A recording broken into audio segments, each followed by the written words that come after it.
Ya Allah, keluarkan rasa takut dari hati saya, masukkan di hatinya Fir'aun. Akhirnya Nabi Musa jadi berani, gak takut lagi. Ganti Fir'aun yang takut. Ya, Nabi Musa ini ajib ini. Jadi kalau kamu itu takut kepada orang, itu jangan kamu pahami karena orang itu menakutkan, bukan. Karena Allah bikin takut kamu. Maka doa sama Allah, ya Allah keluarkan rasa takut ini, masukkan sama dia. Ganti dia takut nanti. Assalamualaikum warahmatullahi wabarakatuh.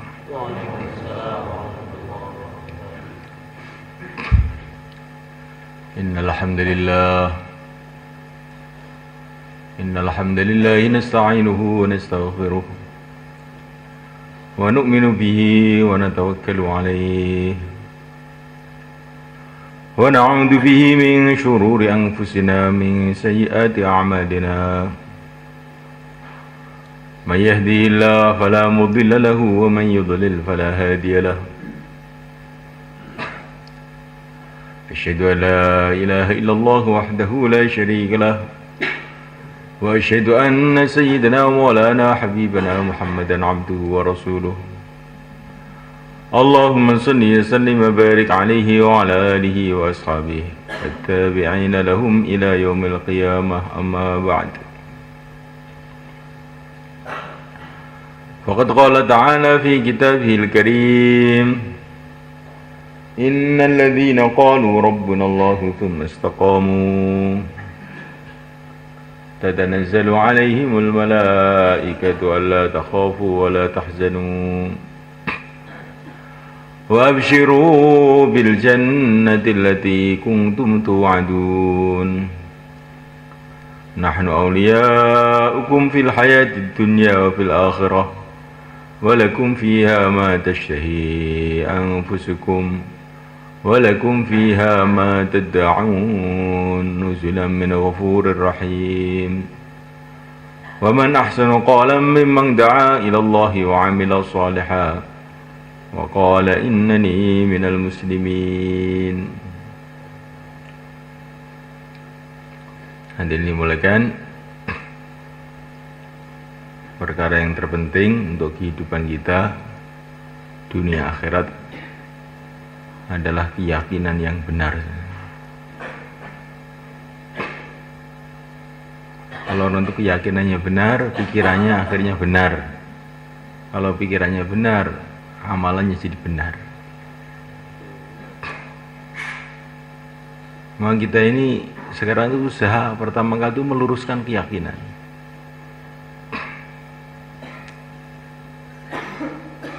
Tanamkan dalam hati, pahami dengan otak kita, ucapkan dengan lisan kita. Tiga-tiganya harus ada. Tanamkan dalam hati, pahami dengan otak, ucapkan dengan lisan.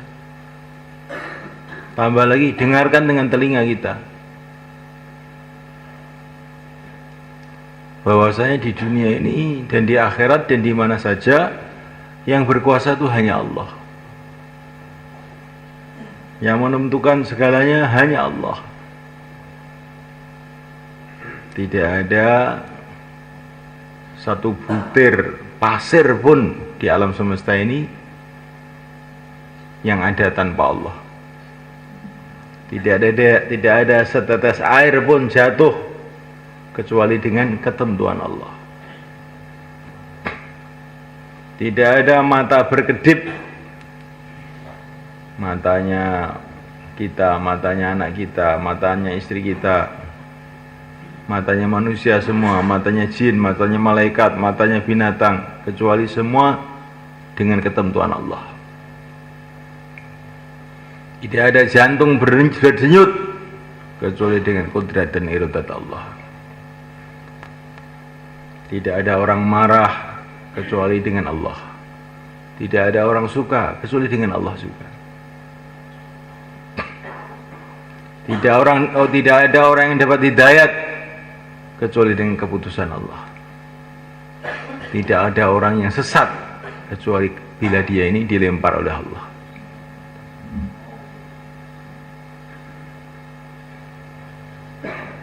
Kulun min indillah, semua itu yang menentukan Allah.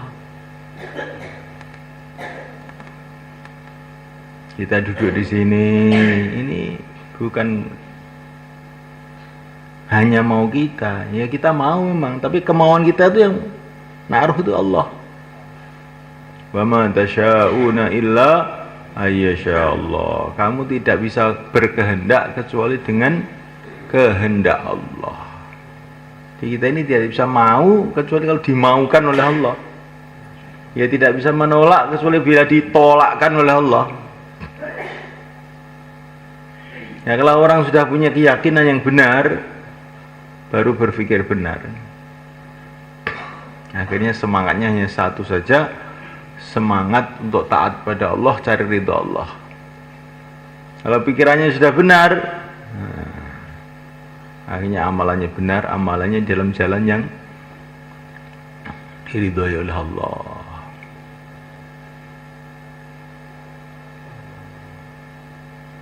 Jadi strategi kita dalam kehidupan itu satu aja, strategi satu saja. Bagaimana taat sama Allah kita cedak sudah. Ini kalau taat sama Allah, dapat ridha Allah, ya kita beruntung. Kalau nggak taat sama Allah, wah sudah, siapa yang bisa menolong kita? Kecuali bila Allah ampuni kita. Semoga Allah ampuni kita semua.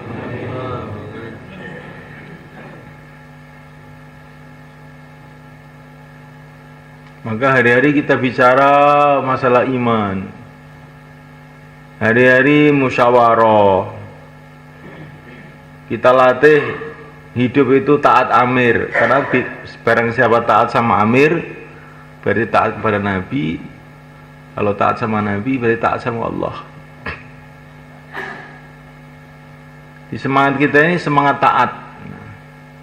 Karena agama itu taat, ati Allah wa ati Rasul wa ulil amri minkum, semangat taat. Bukan semangat seenaknya sendiri.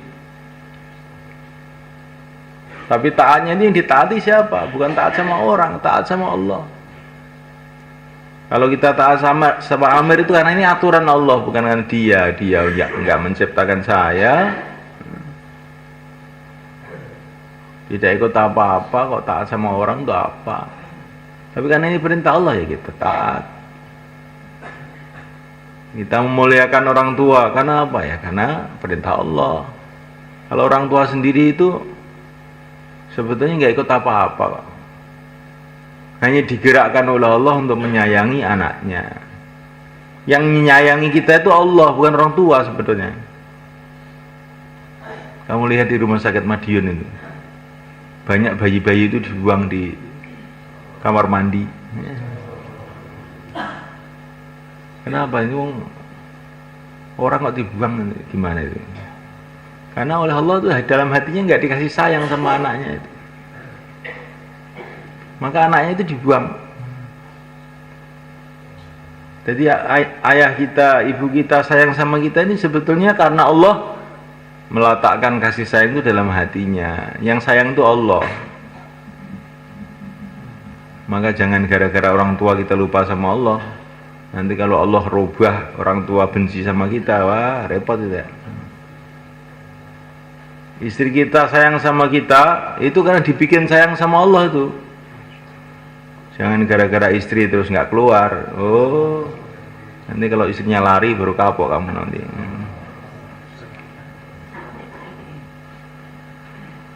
Istri itu hatinya di tangan Allah.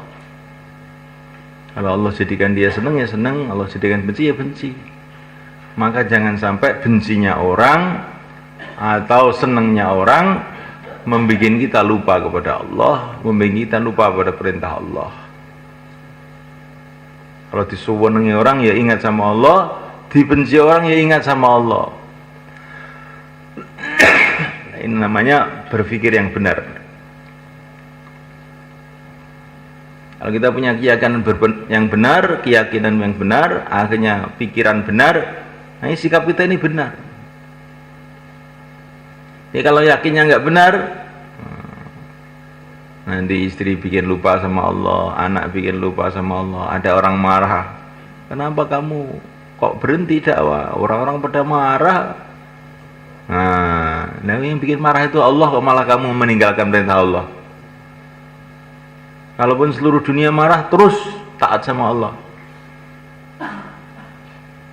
Sebagai contohnya adalah yang mulia baginda Muhammad SAW.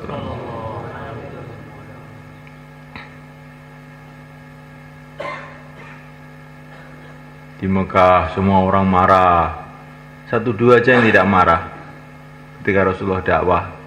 Tapi Rasulullah terus saja.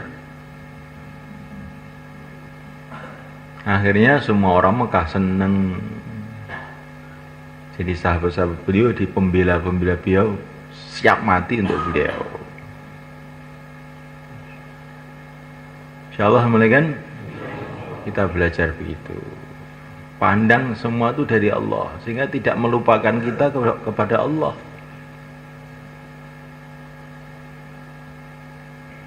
Semua dari Allah.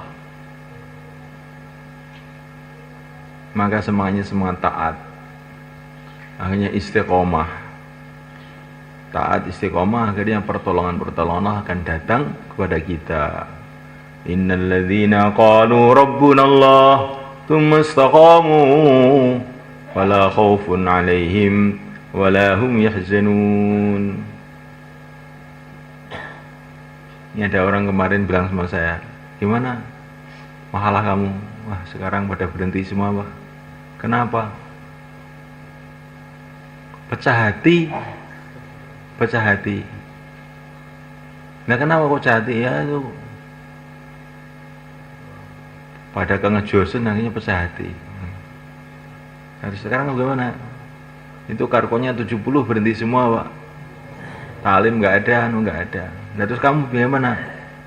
Ya saya ikut berhenti, nggak ada temannya. Oh gitu. Kamu jangan bilang begitu. Yang menyatukan, yang memecahkan itu Allah. Lau anfaqta ma fil ardi jami'a ma alafta baina qulubihim. Kalau kamu infakkan segala sesuatu yang ada di bumi ini, tidak bisa kamu menyatukan orang. Walakinna Allah fa'alafa bainahum. Yang menyatukan itu Allah. Sekarang kita buat amal terus saja. Nanti kalau Allah sudah waktunya menyatukannya, satu sendiri.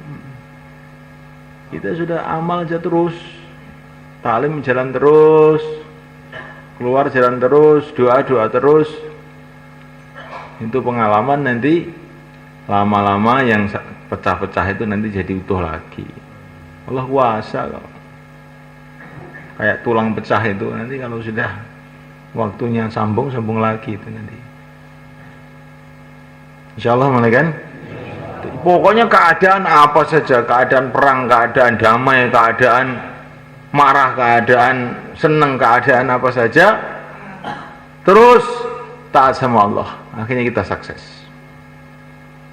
Dulu zaman Nabi itu suasana dakwah itu diwarnai dengan perang loh, kan. Tapi yang aneh itu orang-orang yang perang itu lama-lama bersatu, jadi orang Islam semua, jadi wali semua. Padahal asalnya itu hunus pedang saling bunuh-membunuh. Kalau menurut akal waras itu nggak bisa disatukan, itu gimana? Orang sudah bunuh-membunuh satu sama lain, menyatukan bagaimana? Tapi Allah sudah menyatukan ya satu. Makanya walaupun ada gegeran, terus dakwah saja, terus doa terus buat amal sesuai dengan perintah Allah. Jangan terkesan dengan keadaan dan suasana. Jadinya bagaimana? Urusan Allah bukan urusan kamu. Terus saja. Nanti pada akhirnya Allah akan kasih jalan keluar. Bagaimana jalan keluarnya ya nggak tahu. Pokoknya terus saja. Insyaallah mulai kan? Nah inilah maksud kita 4 bulan 40 hari itu. Biar nggak terkesan dengan suasana keadaan. Terus lurus, namanya istiqomah.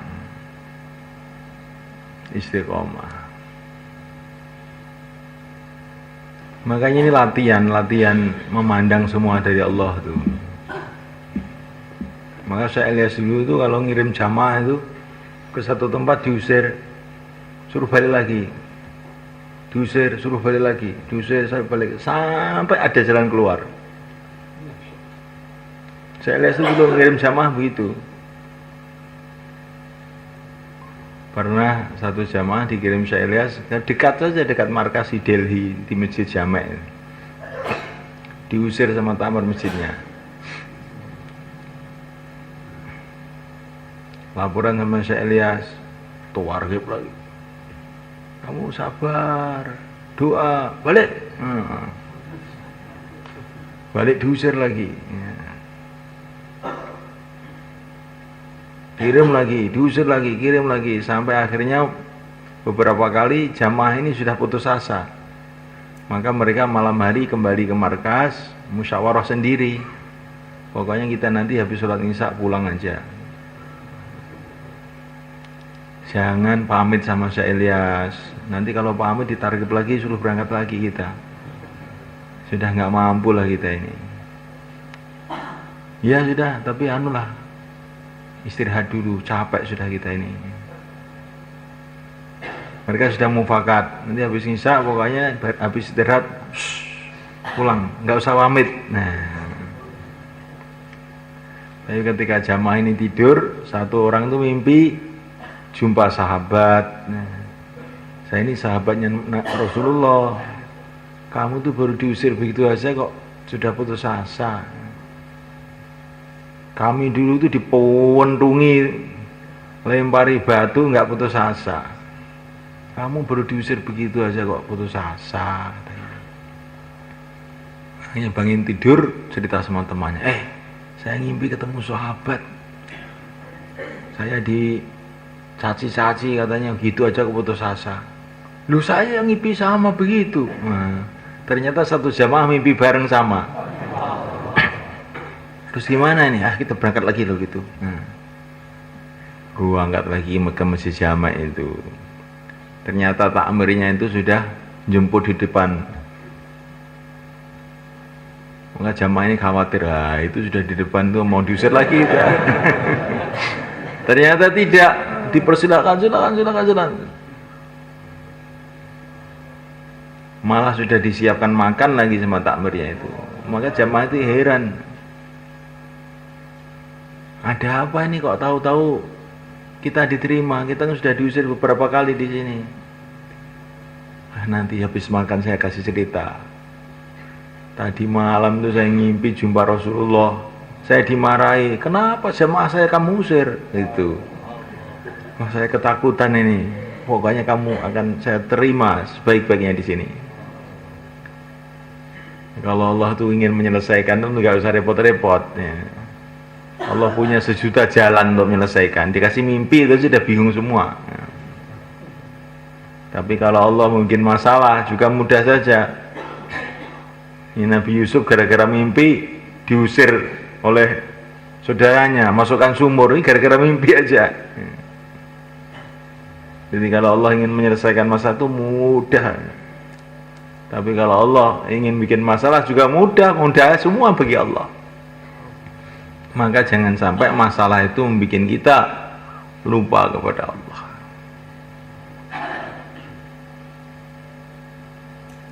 Kalau nanti mau mengeluarkan jamaah, kita datangi orang satu kali belum mau, datangnya lagi.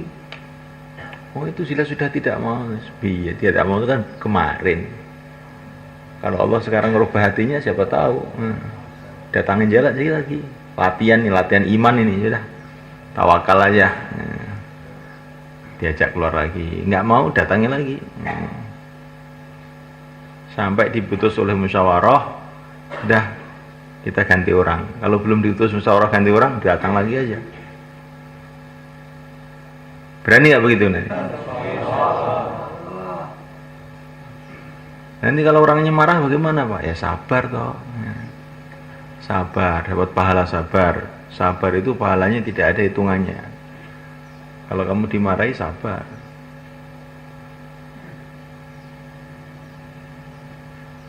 Kemarin tuh jamaah kita kirim ke Aceh, cerita sama saya itu. Jamaah santri. Ada satu orang itu dikhususi, diajak keluar. Dia sudah karkun.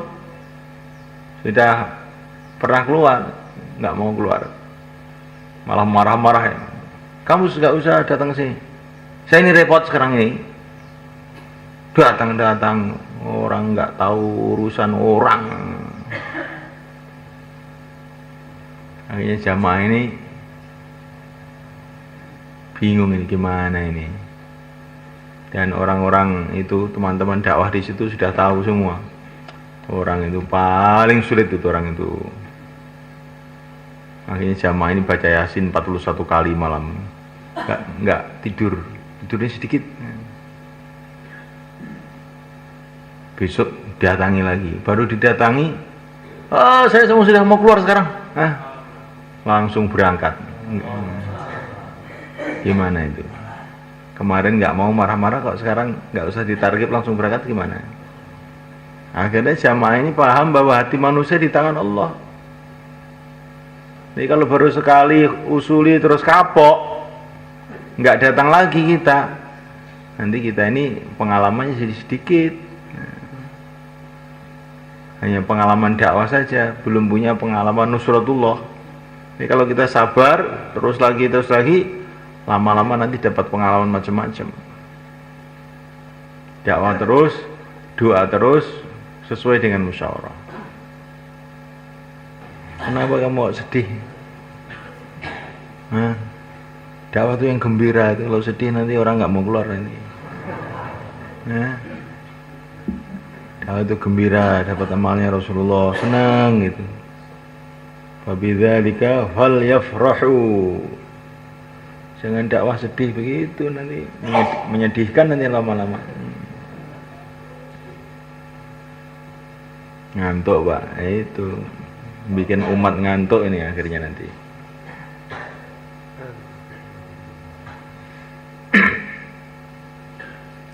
Nah mulai kan, ini dalam cerita yang kita baca dalam Quran, tidak ada nusratullah yang besar-besar itu diturunkan oleh Allah, melebihi nusratullah yang Allah datangkan sebab dakwah.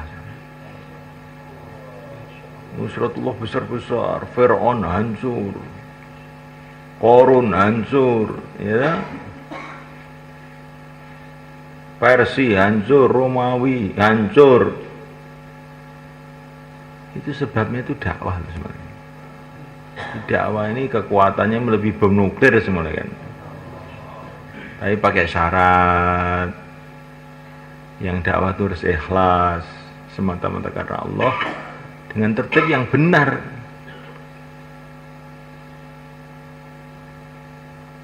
Tertib yang benar, tertibnya Rasulullah SAW. Hatinya betul-betul tawajuh pada Allah. Maka keluar nggak boleh bawa HP. Siapa yang bawa HP? Nggak ada ya? Alhamdulillah. Itu bikin kita tidak tawajuh, nggak konsentrasi dalam amal. Nah, ini kalau dakwah dengan ikhlas, dengan tertib, tawajuh pada Allah, ini tidak ada kekuatan di alam semesta yang Allah turunkan melebihi dakwah.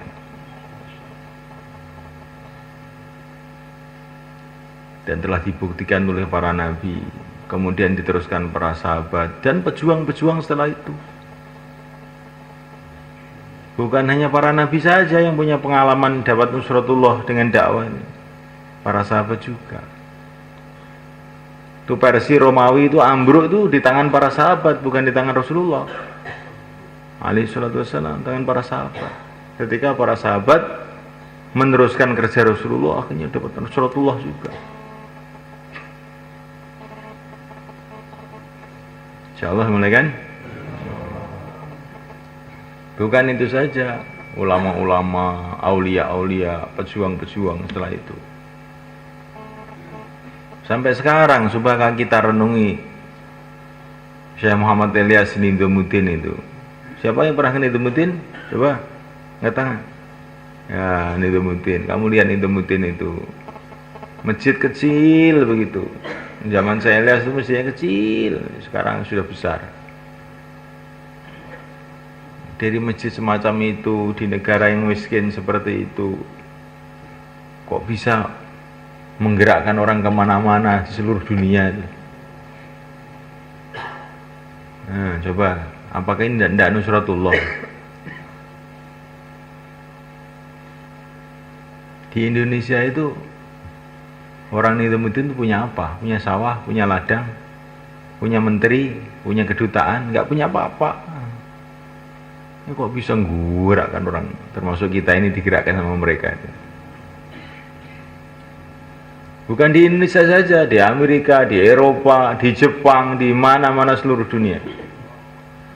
Ini nusratullah, ini pertolongan Allah.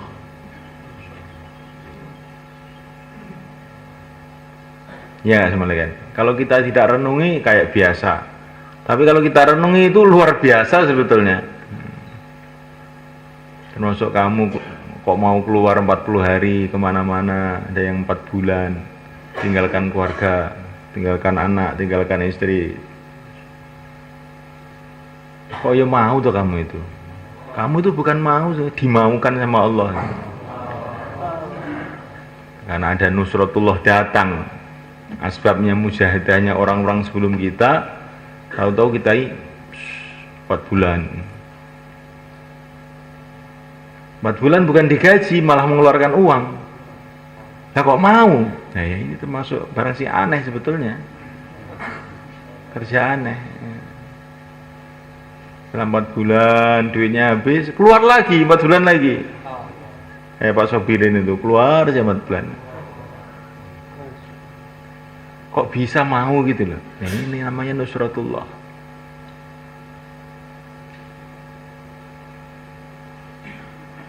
Jadi sebetulnya nusratullah itu banyak datang hari ini juga. Semoga nanti kamu keluar kemana-mana, hatinya ikhlas, amalannya lurus, tidak toleh kanan toleh kiri, hatinya tawajuh kepada Allah, akhirnya datang nusratullah di mana-mana. Datang hidayah Allah di mana-mana. Senantiasa kita tanamkan dalam hati ini kerja besar, kerja Rasulullah SAW. Jangan kita terkesan dengan apapun keadaan. Karena apapun keadaan itu semua sudah diketahui oleh Allah, ditentukan oleh Allah, diprogram oleh Allah. Apapun keadaan, jangan membuat kita lupa kepada Allah. Kayak Nabi Musa ketika menghadapi Fir'aun. Qala Musa inni utu bi rabbi wa rabbikum min kulli mutakabbirin la yu'minu bi yaumil hisab. Ketika Nabi Musa menghadapi Fir'aun yang garang, kejam, maka beliau mengatakan inni utu bi rabbi wa rabbikum. Aku berlindung dengan Tuhan saya dan Tuhan kamu juga. Yang menciptakan saya, menciptakan kamu adalah Allah. Saya berlindung kepada Allah dari kamu, kata Nabi Musa. Akhirnya Fir'aun ini nggak bisa buat apa-apa kepada Nabi Musa. Fir'aun itu kejamnya sudah setengah mata malaikat. Bahaya aja disembelih. Tapi ditantang sama Nabi Musa nggak berani. Itu mau orang mana-mana disembelih sama Fir'aun, tapi giliran Nabi Musa nggak bisa mau nyembelih, nggak ada keinginan, dia ngamuk sama orang lain aja, sama Nabi Musa dia pokoknya nggak berani. Ini kan aneh tanya. Kenapa nggak berani? Kenapa nggak berani? Allah membuat dia tidak berani.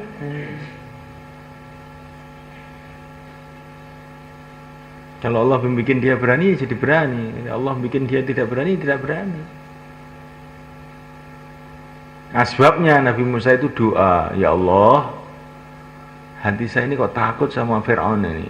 Keluarkan rasa takut ini dari hatiku, masukkan di hatinya Fir'aun. Nah, ini doanya Nabi Musa. Ini keterangan ini dalam kitab Durrul Mansur. Ketika Nabi Musa masuk di Mesir, maka beliau ini ngeredak Fir'aun yang musuhnya. Ini Fir'aun ini kalau marah itu pedang yang keluar. Paling kita dimarahi sama takmir masjid aja. Mana? Nggak boleh. Cuman gitu aja. Tangan yang keluar. Kalau Fir'aun itu pedang yang keluar. Maka Nabi Musa itu nderedak ketakutan. Tapi Nabi Musa faham, walaupun ada rasa takut, beliau faham. Yang membuat takut ini Allah, bukan Fir'aun. Ya Allah, keluarkan rasa takut dari hati saya, masukkan di hatinya Fir'aun. Akhirnya Nabi Musa jadi berani, gak takut lagi. Ganti Fir'aun yang takut. Ya, Nabi Musa ini ajib ini. Jadi kalau kamu itu takut kepada orang, itu jangan kamu pahami karena orang itu menakutkan, bukan. Karena Allah bikin takut kamu. Maka doa sama Allah, ya Allah keluarkan rasa takut ini, masukkan sama dia. Ganti dia takut nanti. Insya Allah mulai kan? Ini baru mudzakarah namanya. Kita ingin ini jadi pengalaman. Maka kita keluar di daerah yang suka, daerah kurang suka, kita datang, berangkat, malam hari nangis, nah lama-lama dapat pengalaman. Sehingga kita ini rasanya itu dekat dengan Allah kalau sudah punya pengalaman. Kalau baru mudzakarah saja, belum dapat pengalaman, rasanya masih jauh. Tapi sudah dapat pengalaman, jadi rasanya dekat.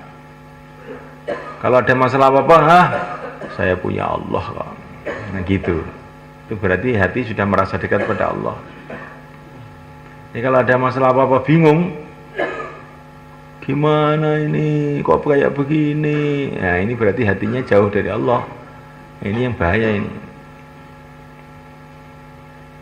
Kita insya Allah latihan mulai kan. Yang mau keluar semua berdiri ke selatan. Alhamdulillah.